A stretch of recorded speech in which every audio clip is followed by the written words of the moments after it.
Hello my roids, I'm Vampire Ian and welcome to Batty Decks, the series where I give you an in-depth look at a deck that's just a little batty. Speedroids were my very first deck profile and one of my favorite archetypes.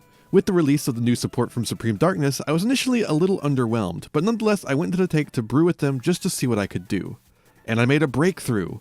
Not only do the new cards work really well, they have allowed me to revolutionize the deck and remove most of the bricks. The new Speedroid is a svelte 22 card engine with 18 slots for non-engine, like a true modern deck. It still loses to one piece of non-engine though.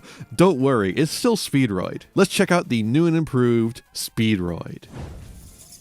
So here's the deck. For those who don't know, Speedroid is an anime deck from Arc V. These terrifying toys are played by the Synchro World version of the protagonist, Yugioh. He also pairs them with the Clear and Crystal Wing dragons, which has led to the two, technically three, archetypes becoming heavily intertwined. Most of these cards lock you into wind monsters, which has made them pretty bad for most of their history. The only Speedroid cards that saw play for a long period of time were Terror Top, who would soon be limited, and one Takatomborg as a search target since neither locks you into winds if all you're doing is trying to make a rank 3. As the result of the lack of results, Speedroid have been given some of the most pushed cards of all time. The main limiting factor was the end board, which didn't have many cards to make. That is, until the release of Synchro Storm, which introduced a new wave of Speedroid support and the most powerful synchro monster ever printed, Baronne de Fleur. That's when I made my deck profile on the deck. The new cards made the Speedroid combo very explosive, and Baronne was an incredible thing to end on. Yet, it wasn't enough. The deck never really saw any competitive success. Later, after the release of the Kashtiras, an interesting Speedroid Kashtira build came around that used the Kashtira monsters, Unicorn being a wind, as the 7 to make Baronne early with the good Speedroid tuners, which are all 3s. This deck only saw very mild success despite the good concept, partly because of some of the anti-synergies between the Speedroids and the Kashtira monsters. If you want to summon Unicorn, you can't use the effect of Terror Top to summon itself. The banning of Baronne sealed the nail in the coffin for the deck, despite the unlimiting of Terror Top. Since that moment, I've been looking for Konami to essentially fix what they broke. I always joked about a high Speedroid Baronne just for Speedroid to use. When I saw that Supreme Darkness was getting Speedroid cards, I had high hopes for them. And when I actually read them, they seemed fine? Like, they were good cards, but they didn't seem to fix the fundamental problems with Speedroid. Speedroid without Baronne had an underwhelming end board, and even with Baronne, it also suffered from the lack of one-card combos, the lack of room for non-engine, the large amount of dead cards in hand, and the fragility of the combo. The new cards look more like extension for some dumb YouTube combo, and if you look at the decks a lot of people are building with them, that assumption holds true. After extensive testing with them though, I found that the new cards actually do fix all of those issues, except for the last one. You just have to completely reconceptualize what Speedroid as a deck looks like. So let's get started on that by digging into the card by card. First up, we have the single most important card in this deck, 3 Terror Top. Terror Top can summon itself if you don't control any monsters, and then searches a Speedroid monster. This is our one-card combo. You absolutely have to find this guy to do combo in only one card, otherwise you have to hope you draw one of the 2-card combos that do the deed. Luckily, we have a couple ways to get to it that we will get into later. Next, we have 3 of the search target for Terror Top, Marble Machine. Marble Machine on normal searches a Speedroid card. Yes, you are right, dear viewer, we are searching a searcher. The reason for this is we just need the material on field. It's hard to get a 2 in this deck that's actually good, and this one can draw us into the card we would have otherwise searched with Terror Top, since Terror Top doesn't use up our normal summon. Normal summoning Marble Machine does prevent us from special summoning Terror Top though. The combo does not work in reverse like that. If you open Marble Machine and no Terror Top, you better hope you can also draw one of the other Speedroids. Next we have 2 Car Turbo. This one is a pure extender, just summons itself to be a level 3 tuner. We only play 2 because we don't really want to see it that often, but we also need to be on a critical mass of Speedroids to keep our Speedroid Scratch online. It can also banish itself from the grave to boost our attack stats of our winds to assemble lethal, which is nice. Takatomborg is in a similar position with the same special summon condition, but is a non-tuner. Takatomborg is a bit more flexible though because it can also tag into a tuner from the deck, making it almost a tuner and a non-tuner at the same time. Still don't want too many though, because both it and Car Turbo basically do nothing on their own. Our last familiar face is Den Den Daiko Duke. This guy is probably the second biggest brick in the deck. He doesn't do anything in the hand or on the field.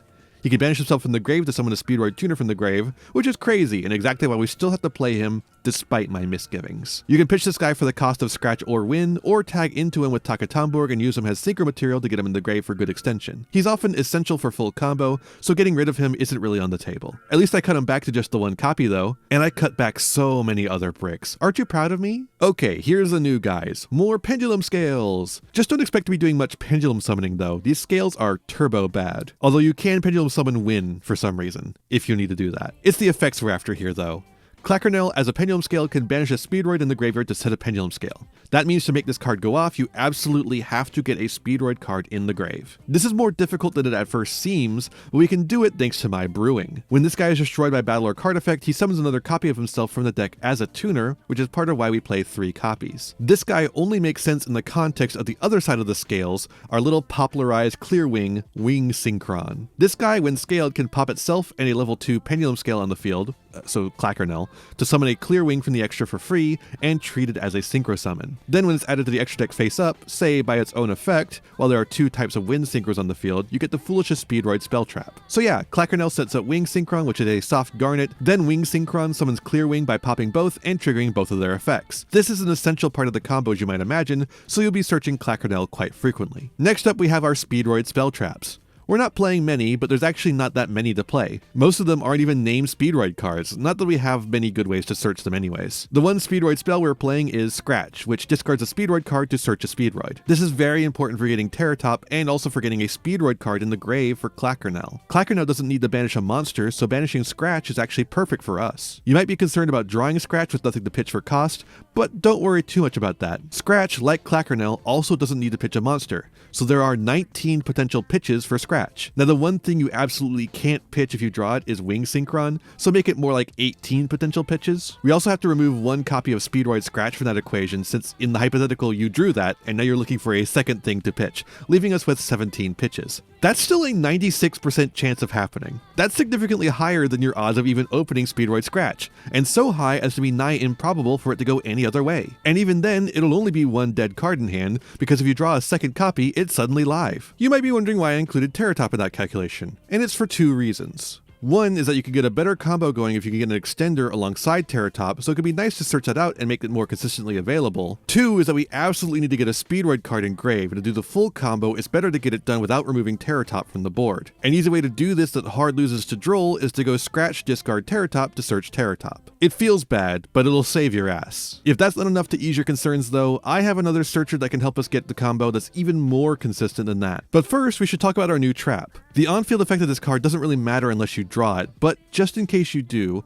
it could destroy cards on field equal to the number of different types among wind synchros you control, usually 1 or 2. It's not awful, but not particularly good either. It can banish itself from the grave to banish a wind synchro you control and then return it to the field.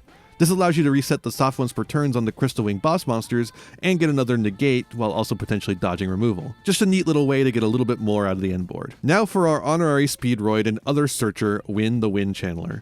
This card can discard itself and another wind monster to search a wind monster with 1500 or less defense. Terratop has 600. Yes, this is just another consistency tool to get us to our one and only 1-card combo. This one is a bit more consistently online than Scratch though. While Win can't use the Speedroid spell traps like Scratch can, it can use the non-engine. Fuelos, Ghost Mourner, and Droll are all wins that can be pitched for Win's cost. Much like Scratch, we have to remove 1 copy of Win and Wing Synchron from our equation, but leave in our usual target Terratop. That leaves us with 25 cards that can be used as fuel for Win, and a 99.54% chance of opening them. If 96% was hardly enough to consider the alternative, 99.54% is definitely enough to not consider it. You will almost never draw Win and not have it be live to get Terratop. You're more likely to draw the brick of Wing Synchron than you are to not draw fuel for either Win or Scratch. Really, the part that bothers me the most about these cards is how they minus you on card advantage, but we have to take what we can get here. You could also try running Small World for 3 more ways to access Terratop,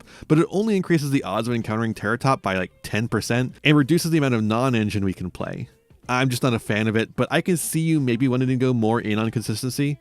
If that's the case, let me help you out there. Small World can bridge any Wind monster in the deck except for Win and Droll to Terratop through Win or Droll. Droll can go through Ash Blossom to get to Terratop, which is only in the side now. Ash Blossom and Ghost Ogre can go through Droll, and Win just can't get there, funnily enough. Small World is actually more consistent than even Win, but only by a few percentage points to 99.98%. The reason why I don't run it over Win is that Small World banishes instead of sending to grave, which again is an issue for Clackernel. The difference is marginal anyways, so might as well go with the one that's more synergistic.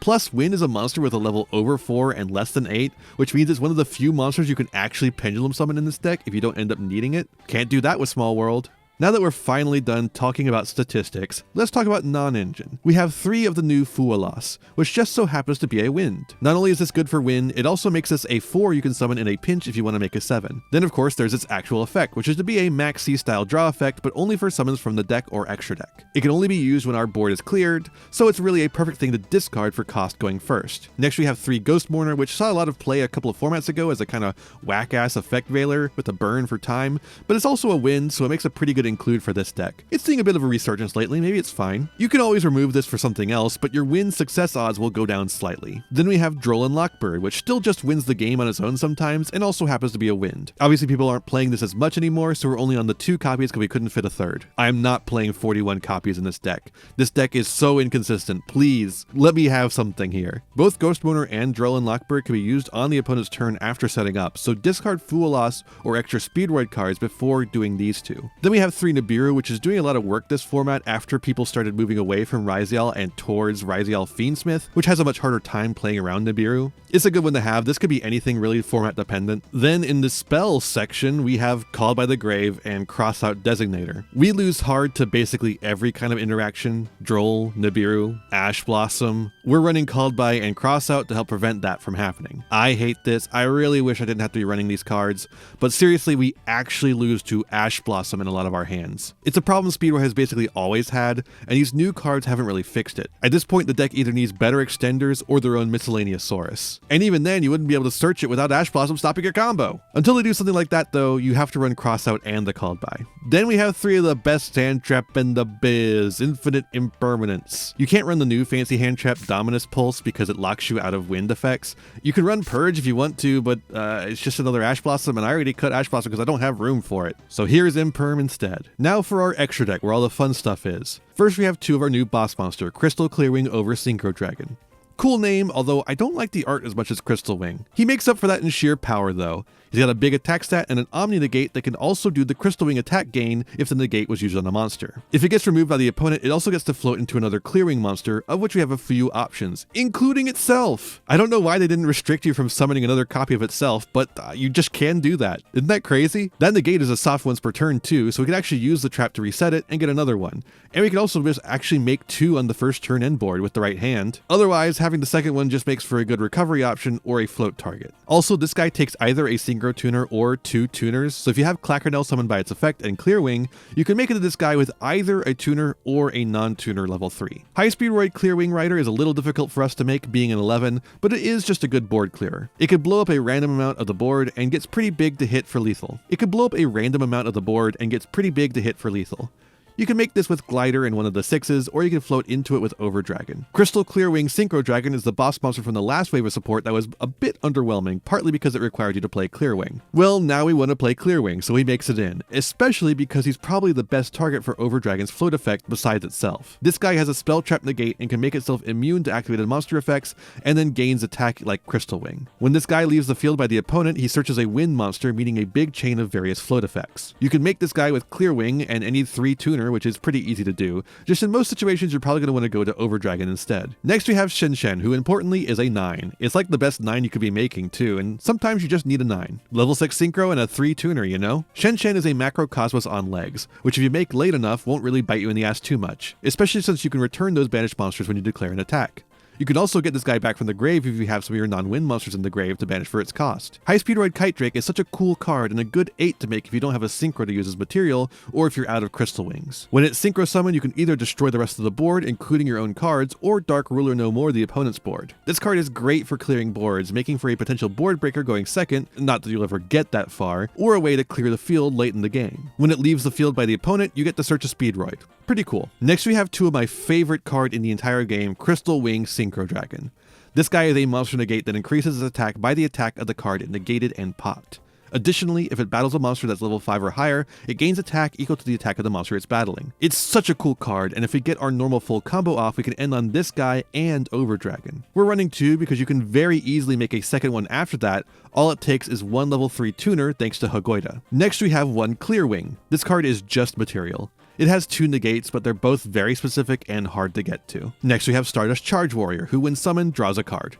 This is really important because sometimes we can just make a 6 and drawing a card is not bad. Then you can go into Shen Shen or something. Stardust Charge Warrior can also attack all special summon monsters once each, which doesn't come up often, but can sometimes come up. Raptite is a funny one. The stuff about rocks doesn't matter at all, of course, but if you have a wind monster in your grave, which you better at this point, you can quick effect banish a card in the opponent's grave. The most important thing about Raptite and Stardust Charge is that there are 6s you can banish for our Link monster to get 2 level 3 monsters in rotation. It's dealer's choice on which to banish. I prefer to banish Raptite. I like to draw on Charge, but it really depends on the hand, the matchup, and your preference. Next up is Hagoida, which is an important part of the full combo.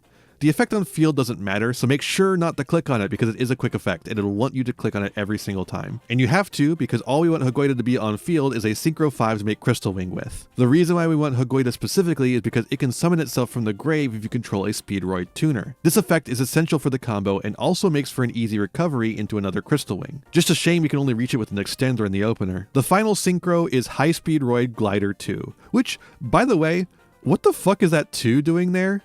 There's no High Speedroid Glider 1. Why is this 2? Anyways, this card is a Synchro Tuner 5 for making Over Dragon and can also summon a Clear Wing from the grave on summon.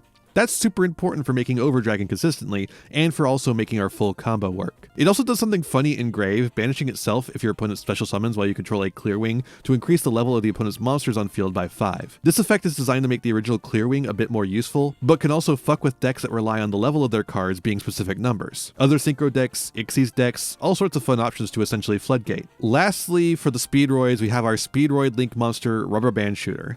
This Link 2 isn't quite the focal point of the deck that it used to be, but it's still needed for full combo. This card has 2 effects, the first allowing you to banish a Wind Synchro from the extra and then pick 2 Speedroid cards whose total levels equal the level of that Synchro. Then your opponent randomly chooses one of those to add to your hand, and the other goes to grave. Formerly, the randomness here would actually determine just how far your end board could go, but I got double yo-yo the hell out of this deck. Now when you go into Rubber Band Shooter, you engineer a way in which no matter which card you get, it's basically exactly what you wanted. The only difference being whether you can make Freysvelgr in certain hands. The sends depend on the board state at the time, so I'll have to show you in games what I mean. The second effect is why either ad will do what you want.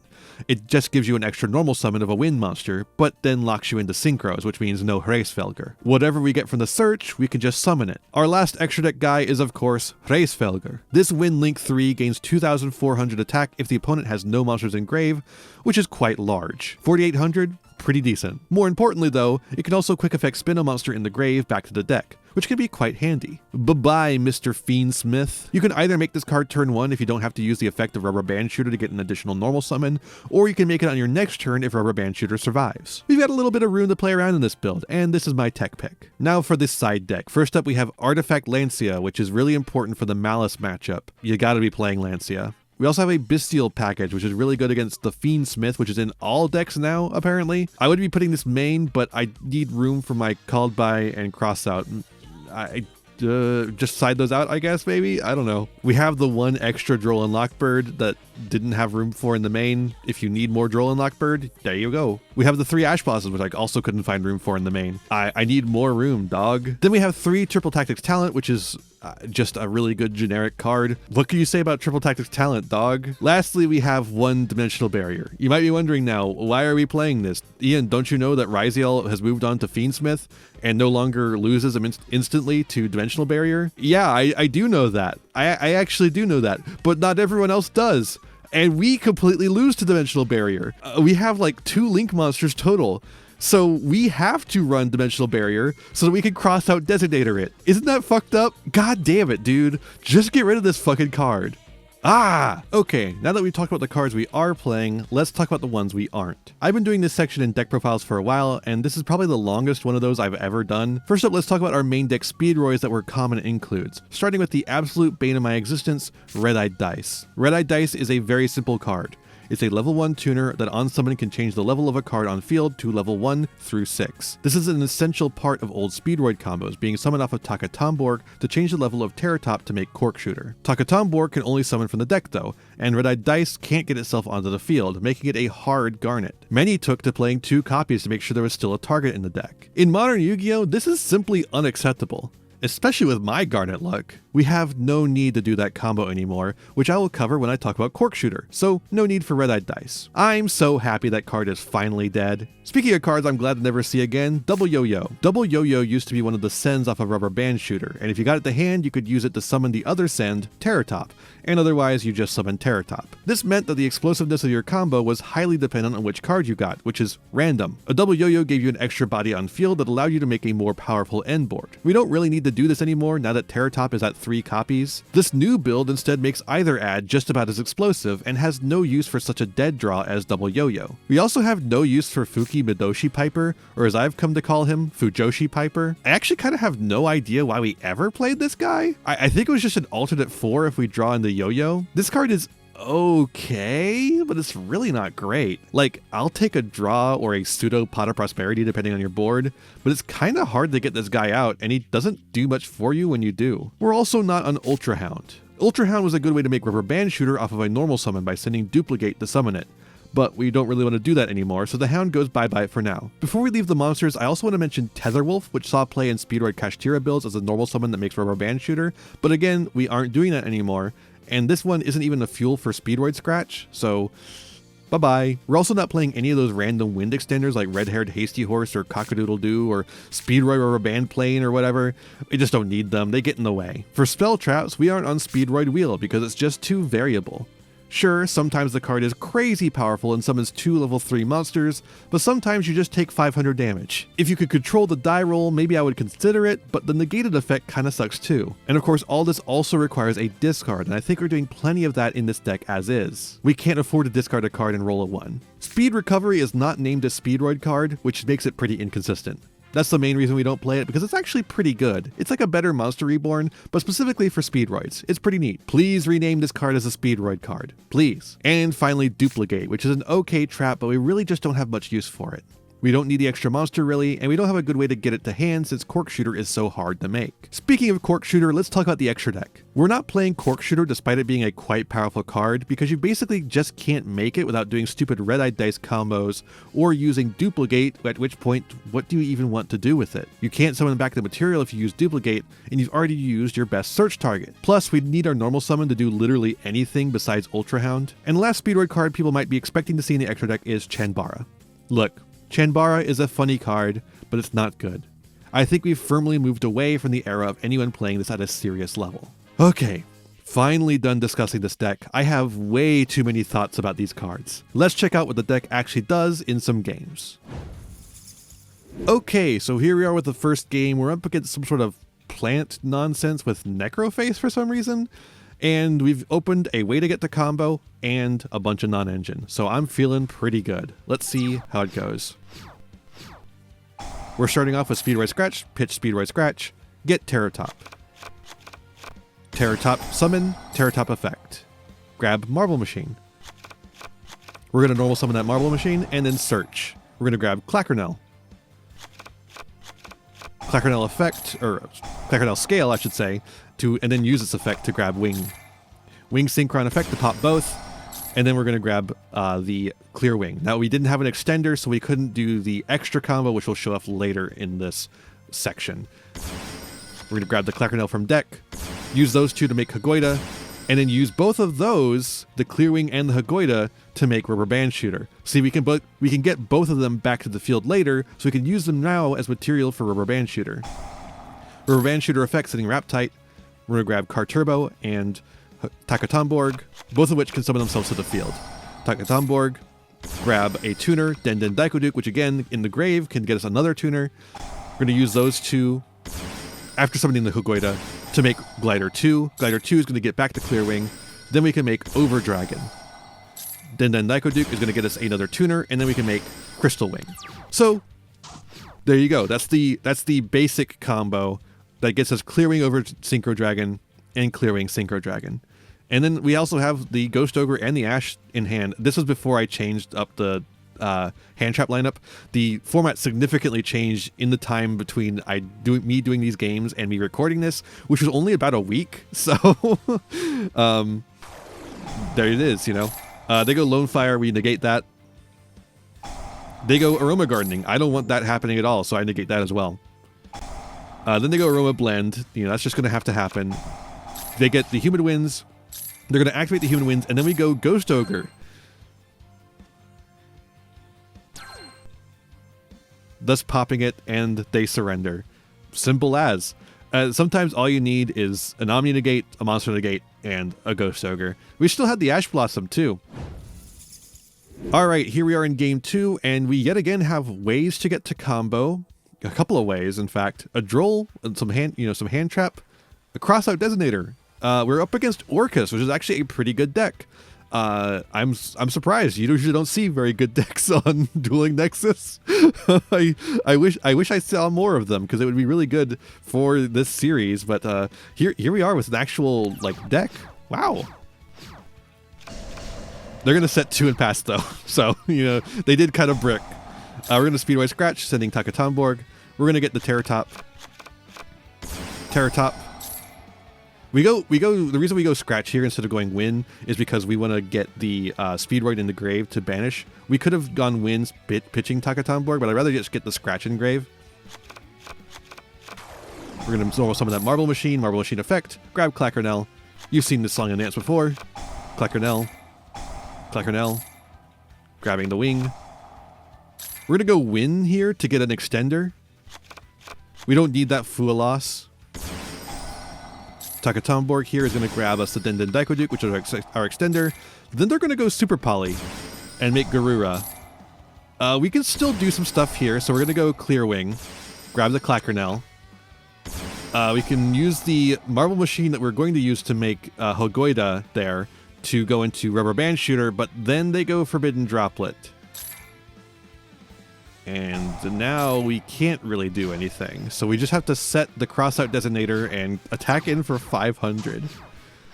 And then they draw the fucking best card in their entire deck, Foolish Burial. They go Lightning Storm, clear the back row, and then it's over from here, folks. Foolish Burial, Harp Horror, grab Girsu. There's nothing I can do at this point. It's just over. I don't even know why I continued playing. I should have just scooped right here and there. But here's what Orcus is up to with the new cards that are coming soon. I don't know when we're actually going to get these. We Droll and Lock here, but it doesn't matter. They have everything they need at this point. Because they can just set directly from deck the Crescendo. And everything else is sending from deck to grave instead of to hand. A really neat way that this deck plays around Droll. I think it's quite interesting. They make the IP. They bring back the Galatea. Galatea brings back Galatea. And then we make Longirsu. Shuffling those back to get rid of my Rubber Band Shooter, because the Rubber Band Shooter was still a threat, actually. We draw into Called By. And I don't know why I continue playing. They make extra Lingirsu, and then I'm like, okay, fine. This is just going to keep going forever unless I scoop. So I scoop. Hey, Editor Ian here.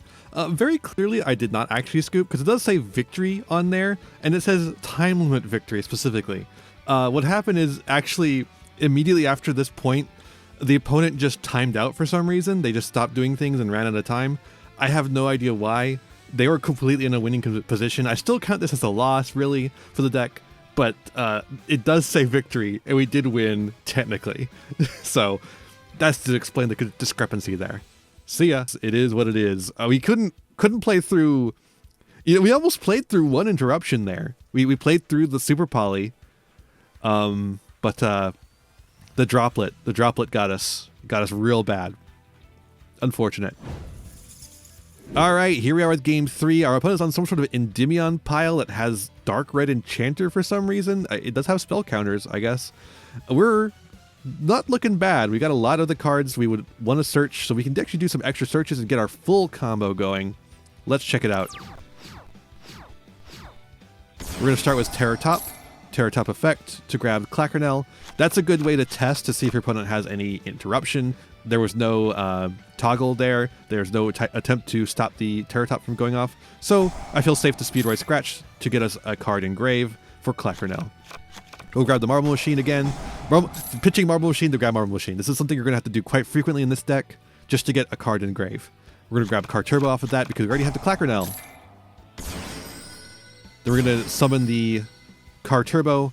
Oh, is Clacker Gnome called Clackers now? Do we have the official names came out while I was making this video, so I guess they're called Clackers now. That makes more sense. It's just Colonel Clackers. I like the pun of Clackernell. It's really bad, but whatever. Anyways, we go Colonel Clackers here.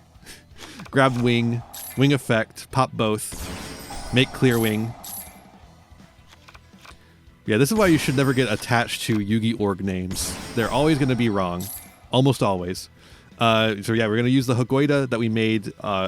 Because we made the Hagoida so early, we're actually able to use the effect of wing to send the Wing Wonder to grave. If you don't like that, like if you don't like how inconsistent that is, you could just scrap Clear Wing Wonder and just add more non-engine. I think that's actually perfectly reasonable in this deck. You don't need it. It just makes your end board slightly better by giving you a reuse of one of your negates. And some dodging. We're going to use the effect of the rubber band shooter. It doesn't matter what we do here, but we have already... A thing you'll have to keep in mind is we have already used the car turbo effect, so we need to make sure that we don't go car turbo here. Even though there's another car turbo in the deck, we can't use its effect if we get it. So instead, we go Takatomborg or Den Daiko Duke. We could just normal summon with the effect of Rubber Band Shooter. You could do that with the Car Turbo too, but I'd rather make sure I get the Den Daiko Duke in the grave.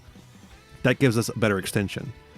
We get the Takatomborg though, which is great for us because then we get the free special summon instead of having to use that normal summon that locks us. We're going to go into the extra Car Turbo here because we do need a tuner here. Use the effect of Hagoida to get it back to the field. Glider 2, grab back Clear Wing, make Clear Wing Over Dragon, make Clear Wing, Crystal Wing, I mean. We're going to bring back the Car Turbo with the effect of Den Daiko Duke to make Reisvelger. There we are, baby. That's the full end board. We got Reisvelger, we've got Crystal Clear Wing Over Dragon, we got Crystal Wing Synchro Dragon, and we got an Ash Blossom in hand, and a card that could have been non-engine, but was more consistency tools, unfortunately. That's just how this deck is, unfortunately. But it's still a pretty formidable end board, especially in the current format where end boards are not as formidable as they once seemed. It's more about being more consistent than your opponent, which unfortunately this deck kind of struggles at. We're going to go ahead and ash that. You take the targets where you can get them, and then they just scoop from that. Not a very exciting game, unfortunately. I really just wanted to show you off that full combo though, and I didn't want to have to play any more games to do that. Trying to get games for this series is sometimes a little bit of a miserable process, and I'll take them where I get them. Just getting it to show off the full combo there with the Reisvelger on field, that's what I wanted to see. Unfortunately, I didn't get to show off the full power of that end board, but you get it from just my description, I think. So where does this leave us? This has to be simultaneously the most frustrated and most proud I've been coming out of a deck profile. This build is a major breakthrough for the deck. Having so many non-engine slots is revolutionary for Speedroids. One-card combos are finally on the menu, and they actually make a pretty formidable end board. I have not seen anyone building the deck like this before. I think I'm the first person to come up with this. Now it finally feels like we're playing a modern deck. That is, until any interruption comes up. Almost anything can ruin your day. Just as always, Speedroid is a very fragile deck with several obvious choke points that don't even require any knowledge of the deck to exploit. Good luck going second.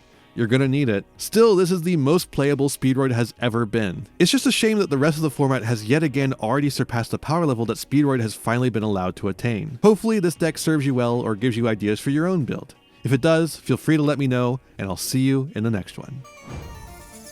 Hey there, thanks for watching. I hope you enjoyed this video. Got a lot more for you if you want them. Just hit that subscribe button and ring the bell to get notifications. I'd also appreciate if you left me a like and a comment, maybe share the video around with your friends. You can also follow me on all usual social media sites. Just check out my website in the description below for more info. My videos are funded by my patrons and YouTube members, whose names you'll see scrolling by underneath credits here. For just $1 a month, you too could find yourself here, trapped in my end screen for all eternity. In particular, I'd like to thank Haru Hayes, Fleakill, Frog Prince Michael, Jeremy Coatney, the Almighty Ferret Lord, and Fire Mizuni. A big thanks to all my other patrons and unto my little community as a whole. Remember to be kind to yourselves, be kind to others, and have a wonderful whatever time it is for you. Bye-bye!